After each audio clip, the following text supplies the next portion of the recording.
This video is not about whether or not ukay-ukay is illegal or legal. This video is also not about whether or not this is morally good or this is morally bad. In this video, there are a few things that we want to know. What is the ukay-ukay industry? Ano yung origins niya dito sa Pilipinas? What is its impact in the socio-cultural aspect? What is its economic impact on the macro and micro level? And what should we then do about the law prohibiting this industry? The term ukay-ukay refers to the local industry that caters to the sale and distribution of second-hand items, typically clothing. Yung meaning niya, obvious yun sa mga Pilipino, which is halukay, to dig up. Dati kasi, bago pa mauso ang mga nakahanger, ang mga IG curated at FB sold na mga ukay-ukay, yung uso noon, mga tambak ng damit na binubuksan ng bulto tapos yung mga tao nag-aagawan. But as with any other industry, the industry for ukay-ukay has also evolved. Hindi na lang for the poor ang market sector na ito, meron na rin tayong market ng ukay-ukay for Class A, meron for Class B, and for Class C. Na kada login mo sa iyong Facebook or sa Instagram, you will be seeing people with curated newsfeed featuring their newest ukay-ukay finds, and meron din na mga live sellers sa Facebook and yung mga resellers in online marketing platforms. Pero paano nga ba nagkaroon ng industriya ng ukay-ukay sa Pilipinas? We can point to two factors. One is post-war relief operations pagkatapos ng World War II and the Filipino diaspora or the scattering of overseas Filipino workers abroad. After the last World War, kung saan nagbombahan ang mga bansa, nagmahalan naman sila right after. UN's Relief and Rehabilitation Administration provided billions of aid to Asia between 1943 and 1949. With these are humanitarian efforts from different sectors, religious and non-religious. And kasama na dyan ay yung mga clothing para sa relief operations. Kaya, may mga lugar pa rin sa Pilipinas na ang tawag sa ukay-ukay ay relief or relief. And as I have mentioned earlier, isa pang pundasyon ng ukay-ukay industry ay ang diaspora ng mga OFW sa iba't ibang sulok ng mundo. While ancient and modern empires conquered the world with force, the Philippines did with the labor of OFWs. Noong una, chocolate, dilata at mga pasalubong lang ang laman. Kinalaunan, nakakita na sila ng opportunity. Filipinos abroad would find thrift shops. They would buy in bulk and fit whatever they can into balikbayan boxes. And ang mga laman, binibenta ng kanilang mga kamag-anak dito sa Pilipinas. To this day, meron pa rin namang ganoon na mga business model ang sinusundan. I mean, it is still profitable for the meantime, so that's why they'll stay. 50 years into the ukay-ukay industry, what have we learned? Apparently, a lot. Sabi ng mga gumawa ng batas noong mga 1960s na hindi daw dapat payagan mag-proliferate ang trade ng ukay-ukay items kasi nakaka-degrade daw yon sa dignidad natin bilang mga Pilipino.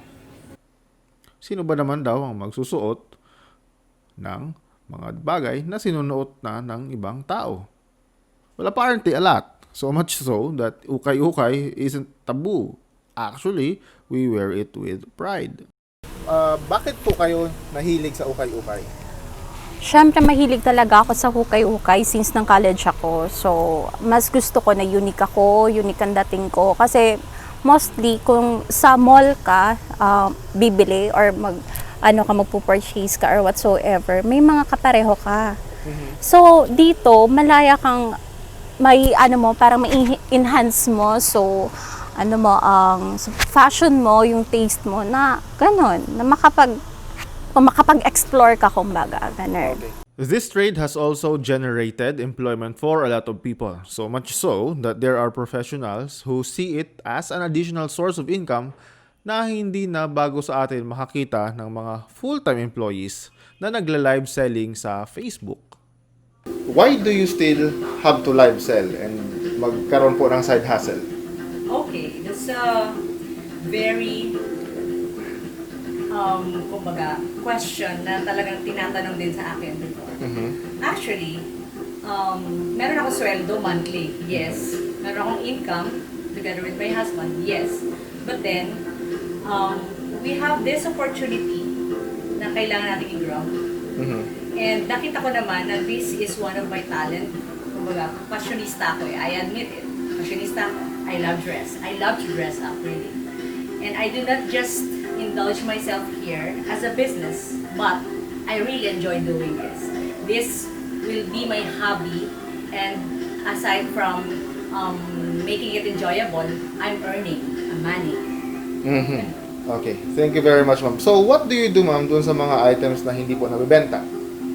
Usually, kasi selection ako, limited lang po yung hindi nabibenta. Ang goal ko kasi is, I usually get things na gusto ko. So that pag hindi siya nabili, ako ang magsusuot, or yung mga anak ko, or yung family ko. So walang tapon actually. Ganun siya. What's your full-time job, ma'am? Hindi, part-time ko kadi. Bali, nag-work ako sa lending corporation. Tapos, pag Sunday, amo kadi kan kasi tita ako talaga ang may-ari ni kadi. Kaming duwa ka kumbaga, tinabangan ko siya, mapundar man kading kuha niya. Unlike sa mga traditional na stores, ma'am, may mga presyo talagang fix. Oo. Pero sa mga ukay-ukay, may tawaran. How do you handle, ma'am, pag may mga kliyente na makulit sa pagtawad? Natawa talaga ako. Naman, makastress. Naman, minsan kaya naka-stress kasi kan iba talaga, halos akala ninra kaya kan ukay, gadaan na baga. Kasi pag sinabi mo kayang ukay, kumpara Sandra, ginamit na bagakan kaya ning ibang tao. Kumbaga second hands na lang na nagagamitan. Tapos para sana gada na baga kan value na kumbaga kababa na lang dapat kan price. Kami man na mga nagatinda, pigabakan man baga na kan may ayuman katuning kwaning kumbaga ning nagbiliw man kaming kapital. Kaya arag ka do kaya pag minsan naka-stress talaga na kung ano nasa na raw ngaya kadi kung nasa na ngaya 50 na ngaya 75 sabi ko madam naka-sale na po kami di naman kung pwede pag para baba at kumbaga so kapital na so tinaw mo arag ko to naka-stress ito sa parta. One of the reasons kung bakit isinabatas ang RA 4653 or the Anti-Segunda Mano Act is dahil sa mga health issues. Sabi ng mga lawmakers at that time, posible daw na makapasok ang mga infections through pathogens sa mga damit. But, is it true? Well, in 2016, may mga taga-Adventist University of the Philippines na nag-research tungkol sa mga pathogens na nandun sa Ukay-Ukay. They sought to find out if totoo nga yung assumption na yon. And what did they find out? Well, sabi sa study nila, Briones et al. In 2016, Ukay-Ukay clothes contained no significant pathogens. This may probably because yung mga ini-export papunta din ay kinukure muna ng chemical disinfectants, which explains that distinct ukay-ukay scent na parang napakalakas na detergent. This also does not look like a major issue since tayo mga Pinoy, bago isuot ang ukay, may mga ritualis pang ginagawa.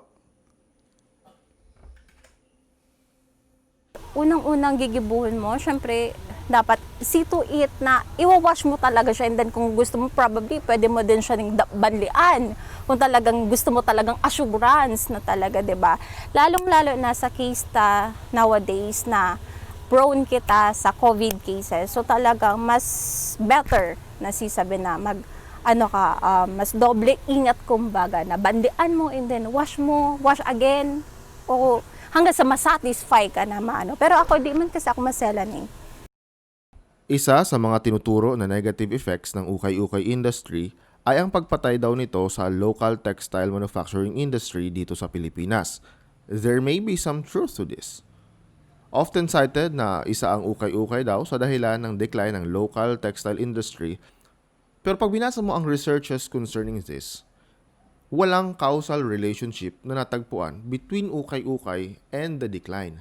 Meaning, hindi pa napapatunayan na ang ukay-ukay industry ay may significant negative effect sa textile industry. Researchers have concluded that the situation of ukay-ukay and the decline in the textile industry is not a causal relationship but a concurrent relationship, meaning hindi isa ang nag-cause ng isa, kundi nagkataon lang na sabay silang nangyari. The failure to modernize, the absence of links between home-oriented manufacturing and export industry, the non-development of the local fiber industry, the surplus import of duty-free garments, the smuggling of textiles, the lack of preparedness for trade liberalization program in the 1980s. These were the things I found out in 2011 that actually caused a weak manufacturing industry in the Philippines. Contrary sa sinasabi ng iba na damaging sa local garments industry ang ukay-ukay, sinabi naman ng isang CEO ng isang major player sa garments industry na actually beneficial ang ukay-ukay sa kanilang industriya dahil nade-develop yung taste ng mga mamimili. And dahil sa may develop ng taste, sila ngayon ay pupunta pa rin doon sa mga local garment brands kasi nakikita na nila na nakadisplay sa shelves. And to them, hindi naman daw hihinto ang mga babae na bumili once na naka-acquire na ng taste because, and I quote, for them, shopping is a therapy. How should we then look at ukay-ukay? For starters, we should look at it in perspective. One, its continuous existence as an industry is a testament that RA 4653 is an ineffective law. Baka dahil yung intent niya talaga ay misplaced or sadyang imposible ang strict implementation nito. Two, it's an industry deeply ingrained in the Filipino culture that making drastic actions para alisin ito may bring a situation where the cure is actually worse than the disease. And three, that ukay-ukay is, like any problem related to smuggling, and it is extremely hard to address because of our geography and the jungle of Philippine politics and government corruption. What should we then do about ukay-ukay? We can't illegalize it because it is already illegal. We can legalize it and impose taxes, but that will just create a new batch of problems dahil sino ba naman ang may gusto ng tax? And because of taxing, magkakaroon ng mga pabanibagong set of smugglers, criminals. Or, here's something counterintuitive, we can let things to be as they are and let the market decide its fate for the years to come. Sa mga usapin patungkol sa ukay-ukay, only one thing is clear as crystal. It is an industry driven by women's desire to look good. And it can be summarized in the words of a great philosopher. Girls run the world.